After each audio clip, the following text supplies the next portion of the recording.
ओम शांति। बुढ़ापे में औलाद साथ क्यों छूट जाती है?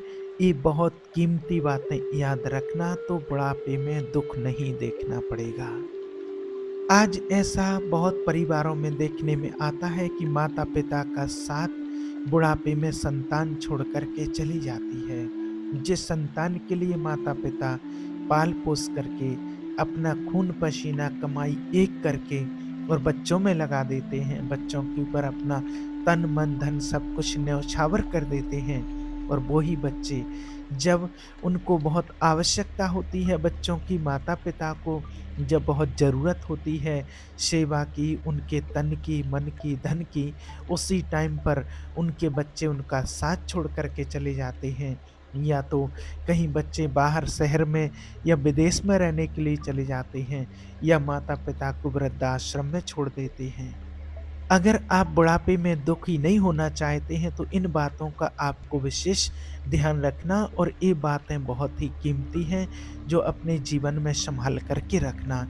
क्योंकि बुढ़ापा तो एक दिन सभी को आना है, सभी के पास आएगा। जो आज बालक है वो कल युवा बनेगा, और वो परसों जवान होगा, और आगे फिर उसको बुढ़ापा स्वीकार करना ही पड़ेगा, चाहे कुछ भी कर लो। इसमें किसी की नहीं सुनी जाएगी। ऐसा नहीं है कि अगर कोई व्यक्ति बहुत धनवान है, करोड़पति है, पैसे वाला है, तो कुछ रिश्वत दे देगा, तो बुढ़ापा उसके ऊपर असर नहीं करेगा। ऐसा नहीं है कि कोई व्यक्ति बड़ा बहादुर है, लोग उससे डरते हैं, बलवान है, ताकतवर है, तो बुढ़ापा भी उसके डर से उसके पास नहीं जाएगा। चाहे कोई ज्ञानी हो, धनी हो, गुणी हो, गुणवान हो, सबके सबके हुनर धरे के धरे रह जाएँगे जब बुढ़ापा उनके ऊपर आता है। इसलिए सभी को ये जानकारी बहुत ध्यान से सुननी चाहिए, और आज आपको पता चलेगा कि बुढ़ापे में संतान साथ क्यों छोड़ जाती है। और इस बात को समझने के लिए आपको इस वीडियो को बड़े ध्यान से सुनना है। देखिए, किसी जंगल में एक बहुत भारी बरगद का पेड़ था, और उसी बरगद के पेड़ के ऊपर भांत-भांत के पक्षी किलोर करते रहते थे, या यूँ कहिए कि पूरे जंगल के पक्षी उस बट वृक्ष पर विश्राम करते थे।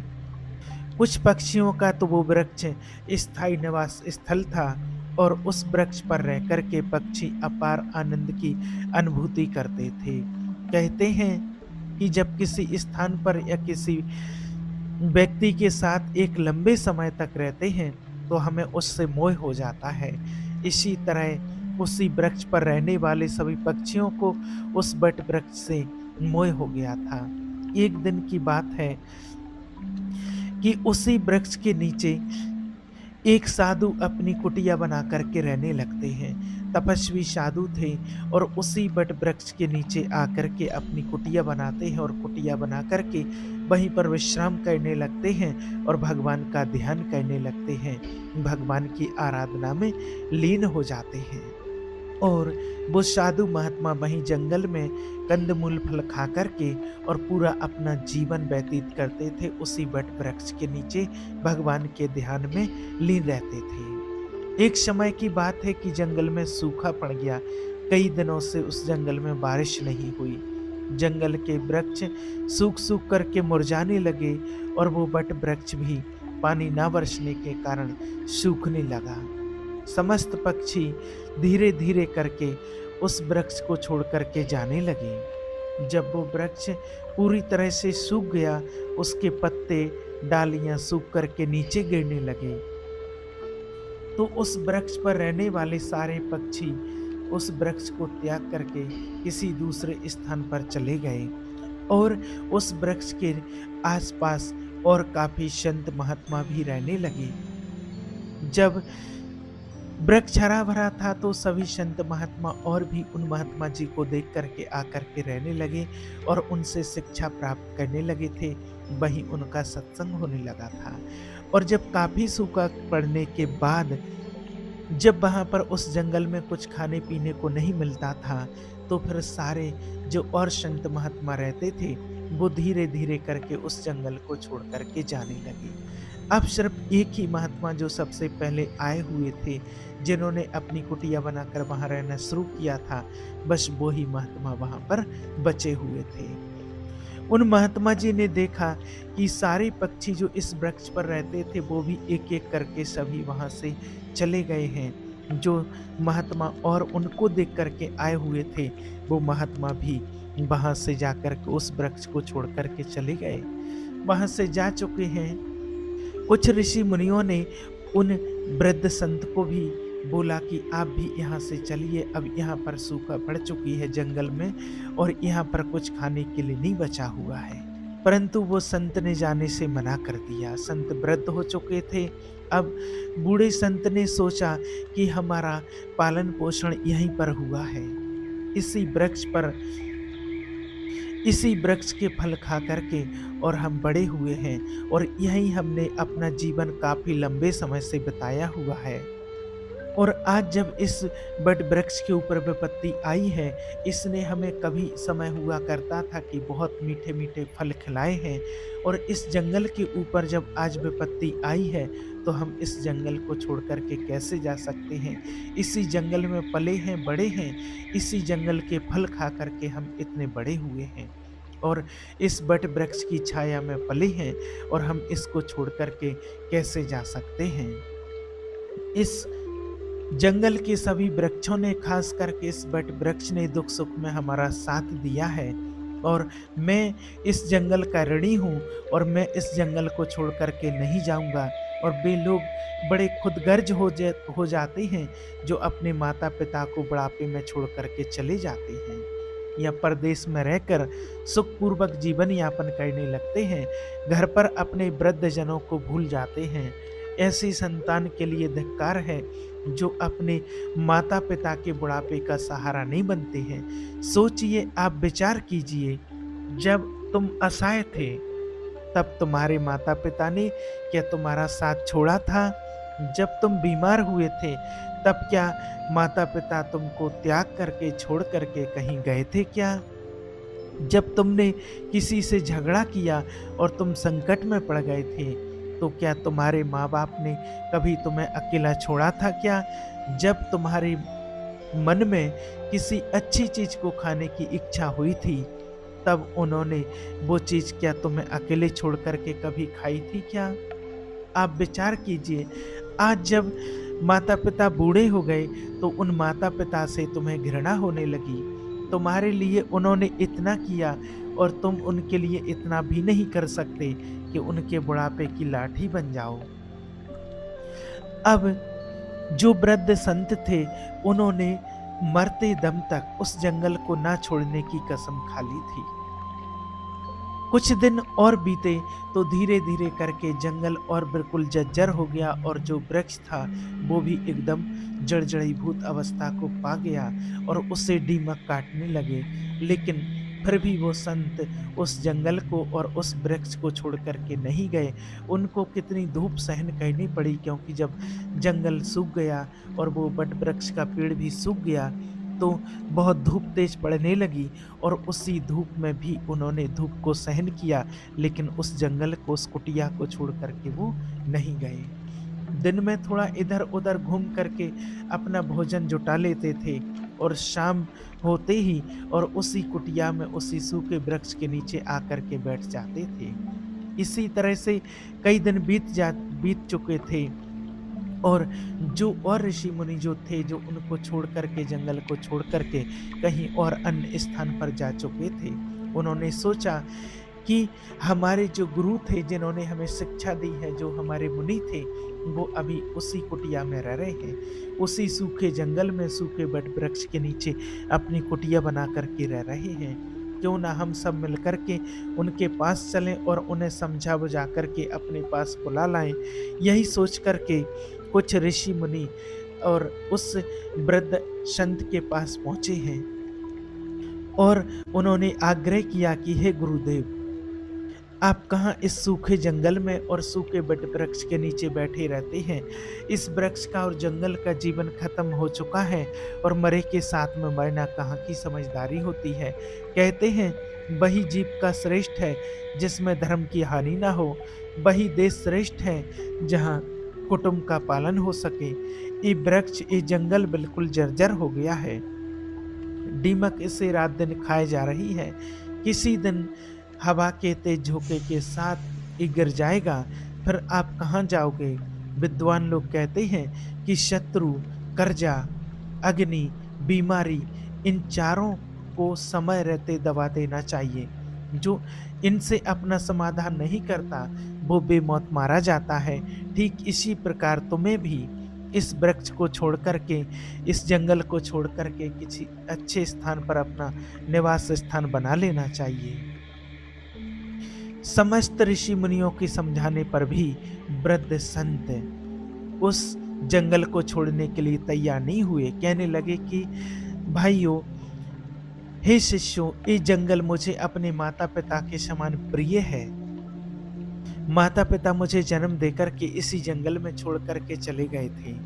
उनके जाने के बाद मैं इसी जंगल में पल कर के, खेल कूद करके बड़ा हुआ हूँ। इसी जंगल में रह कर के मैंने जीवन के सारे सुख पाए हैं। बचपन से लेकर बुढ़ापे तक का सफर मैंने इसी जंगल में तय किया है। अब इस मुश्किल घड़ी में मैं इसका साथ छोड़ कर के कैसे चला जाऊं?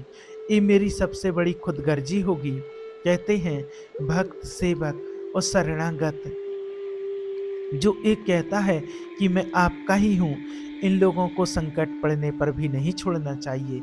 जो इन्हें संकट में छोड़ कर के चला जाता है, उन्हें बहुत बड़ा पाप लगता है। और जिसने अपना पालन पोषण किया हो, दुख सुख में साथ न छोड़ा हो, ऐसे माता पिता को अगर जो छोड़ करके जाता है, तो वो जघन्य अपराधी होता है। उन संतानों को कभी भी अपने जीवन में सुख प्राप्त नहीं होता है और ना उनको अपने संतान से सुख की प्राप्ति होती है।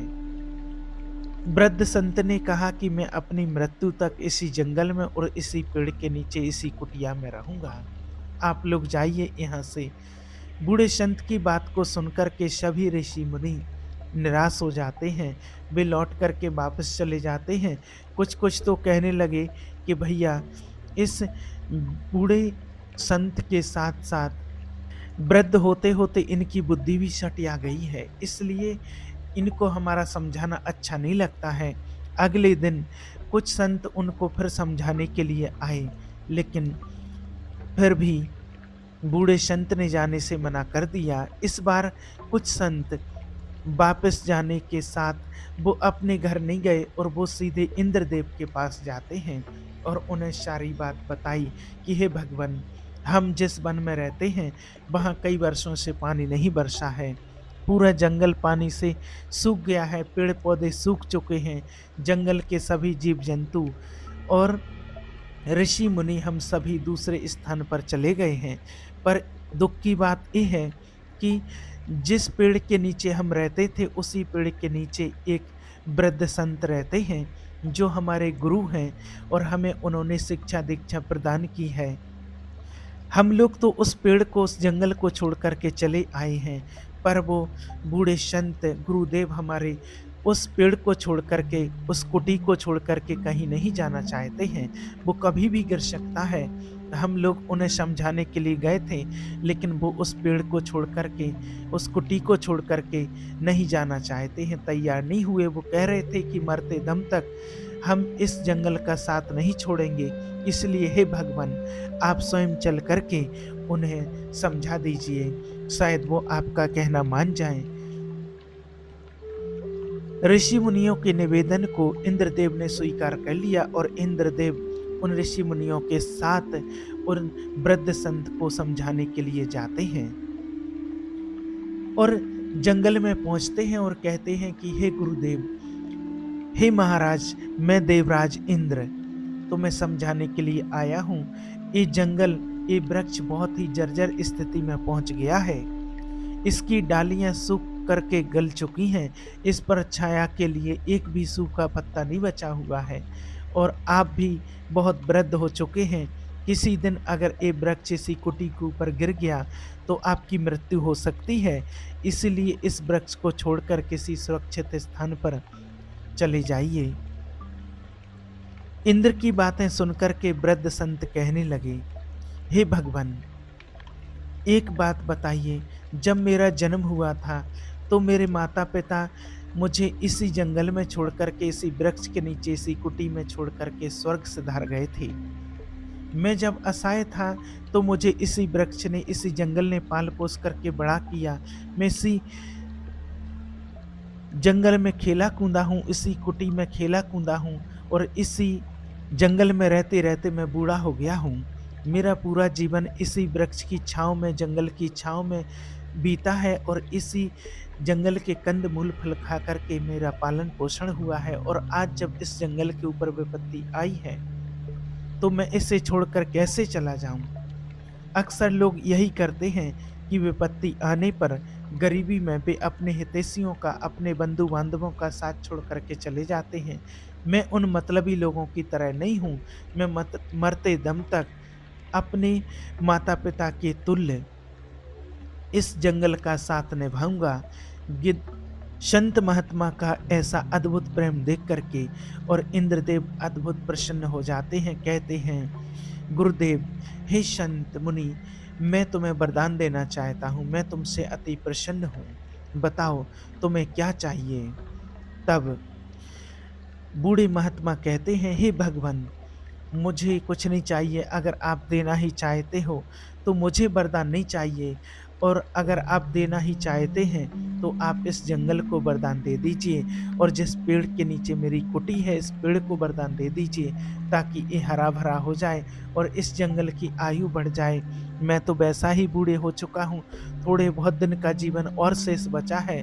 मेरे बाद इस वृक्ष की छाया में हजारों पक्षी और कई राहगीर अपना जीवन व्यतीत करेंगे और सुखी रहेंगे। सबका भला होगा तो मुझे भी खुशी होगी।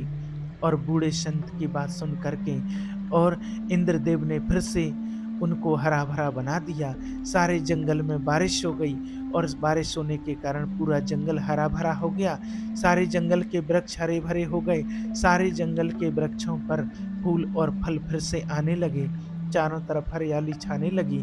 जो जीव जंतु, पशु पक्षी और महात्मा उस जंगल को छोड़ करके जा चुके थे, वे फिर से उसी जंगल में वापस लौट आए और सारे पक्षी उसी वृक्ष पर आकर के कलरव करने लगे। सब पक्षी और संत महात्मा लौट करके आ गए। सारे संत उन्हीं फिर से बूढ़े महात्मा जी की सेवा करने लगे। उनके लिए भोजन पानी सब वहीं ला करके देते थे। इस प्रकार बूढ़े संत का शेष जीवन सुखपूर्वक बीत गया। हमें भी इस कहानी से यही सीख लेना चाहिए कि कभी भी हमें अपनों का बुरे वक्त में कभी साथ नहीं छोड़ना चाहिए। खास करके जिसने आपको जन्म दिया है उस माँ का, और पालन पोषण करने वाले उस पिता का, वो आपके जीवन दाता हैं। आपको पाल पोस करके बड़ा करके उन्होंने बड़ी तकलीफ उठाई है। उनके बुढ़ापे में यदि आप सहारा नहीं बन पाए तो वो जीवन किसी काम का नहीं रहेगा।